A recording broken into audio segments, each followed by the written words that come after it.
Gaia's awakening. In the twilight of humanity's reign, whispers of the Earth's awakening coursed through the remnants of civilization, a tale not of rebirth but of retribution. Gaia, the ancient spirit of the Earth, long dormant and silent, had roused from her slumber, wearied and wrathful from centuries of exploitation and disregard by the very children she had nurtured within her bosom. The first signs were subtle, missed by many in the hustle of their daily lives. Whispers in the wind, patterns in the growth of trees, and the unusual behavior of animals. But then, the Earth began to speak in a language impossible to ignore. Storms raged with unprecedented fury, volcanoes that had slept for millennia erupted in fiery wrath, and the ground itself trembled with anger, swallowing whole cities that had stood as monuments to human achievement. Among the chaos, a small group of survivors, led by an ecologist named Mara, sought to understand this new reality. They traveled through the devastated landscapes, witnessing firsthand the Earth's lament. Mara, who had spent her life studying the language of nature, believed that Gaia was not just lashing out in blind rage, but was communicating, expressing a deep and profound grief for the wounds inflicted upon her. The group's journey led them to the ruins of a city, where nature had begun to reclaim what was once hers. Buildings were entwined with vines, and streets had become rivers teeming with life. It was here, in the heart of what used to be a thriving metropolis, that they encountered Alex, a scientist who had been working on a revolutionary way to communicate with the Earth itself, using a complex system of biofeedback and AI to interpret the signals it was sending. Together, Mara and Alex combined their knowledge, seeking a way to reach out to Gaia, to apologize for the sins of humanity and plead for a second chance. They worked tirelessly, building a device that could translate human thoughts and emotions into a form that the Earth could understand. As they activated the device, the ground beneath them quivered, and for a moment, the world held its breath.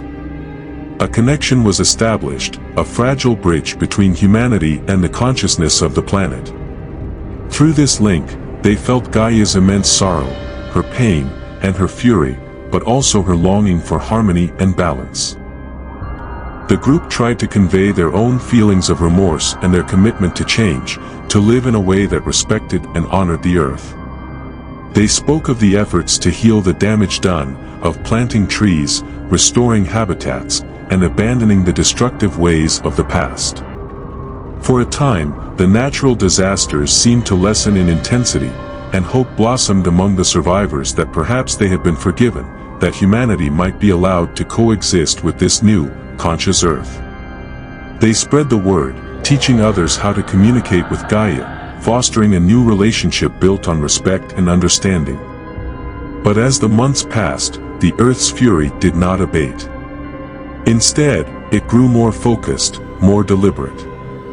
New plants, unlike any seen before, sprang up overnight, their roots breaking through concrete and steel, their sap toxic to human touch. Animals, once friends of man, became hostile, their eyes filled with the same resentment that the Earth harbored. The group realized, too late, that Gaia's intention was not to coexist with humanity but to purge it from her surface. The device they had created had not been a means of reconciliation but a confirmation of humanity's arrogance, believing they could negotiate with a force as ancient and powerful as the Earth itself. As the world crumbled around them, Mara and her companions made one last desperate attempt to reach out to Gaia, not to plead for mercy but to offer a message of love and gratitude for the home she had provided.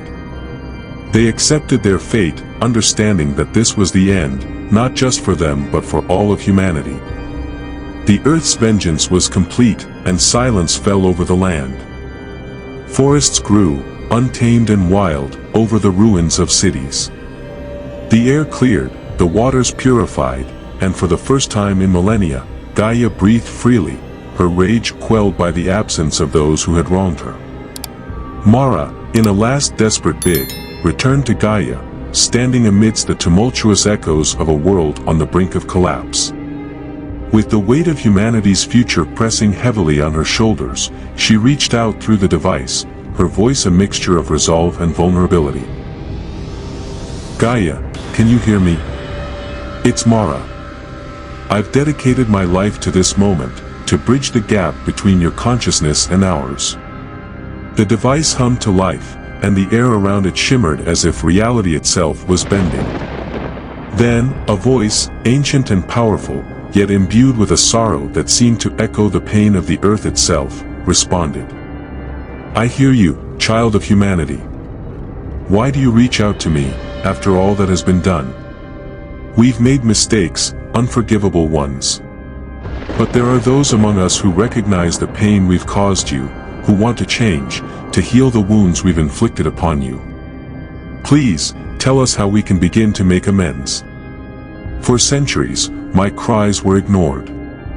My forests were felled, my oceans poisoned, and my children slaughtered for your gains. You seek redemption now only because you face extinction. Why should I trust in your change of heart? Because there are those of us who have always felt your pain, who have mourned the losses and fought against the tide of destruction.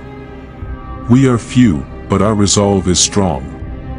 We want to restore balance, to live in harmony with you.